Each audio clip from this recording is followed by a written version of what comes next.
అమ్మ, ఇక ద్వాదశ రాశుల వారందరూ కూడా పాటించడానికి వీలుగా ఉన్నటువంటి పరిహారం ఏదైనా తెలియజేస్తారా? ద్వాదశ రాశుల వారికి పరిహారం అయితే ఈ రోజున 12 రాశుల వారికి కూడా పరిహారంగా మనం దత్తాత్రేయుడికి సంబంధించిన శ్లోకాలు, దత్త కవచం కానీ, అష్టోత్తర శతనామావళి కానీ ఇవన్నీ కూడా చాలా చాలా మంచి ఫలితాలు ఇస్తాయి. కాబట్టి అవకాశం ఉన్నట్లయితే తప్పనిసరిగా దత్తాత్రేయుడికి సంబంధించింది ఏదైనా సరే మీరు చేసుకున్నట్లయితే అది చాలా అనుకూలంగా ఉంటుంది. అలాగే దాంతోపాటుగా దత్తాత్రేయుడి మందిరాలు కూడా అవకాశం ఉంటే దర్శించినా కూడా అది కూడా చాలా మంచి ఫలితాన్ని ఇస్తుంది.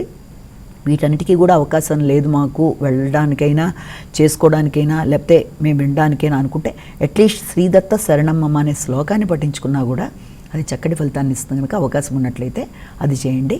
ఎందుకంటే ఇప్పటిదాకా మనం చెప్పుకుంటున్న రాశి ఫలితాలలో కేవలం అవి గోచారీత్యానే అయినప్పటికీ కూడా ఇవి మీ యొక్క నడిచే దశాంతర్దశలతో నడిచే దశలకు కలుపుకొని చూసుకుంటూ ముందరికి వెడుతున్నప్పుడు ఏదైనా చిన్నపాటి సమస్యలున్నా గోచారీత్యా ఎదురవుతున్న సమస్యల్ని ఈ చిన్న చిన్న పరిహారాలు చేసుకుంటూ దత్త మందిరం కానీ, దత్త శ్లోకం కానీ, దత్తాత్రేయుడికి సంబంధించిన శ్లోకాలు, అష్టోత్తరాలు చేసుకోవడం లాంటివన్నీ కూడా మంచి ఫలితాలు ఇస్తాయి.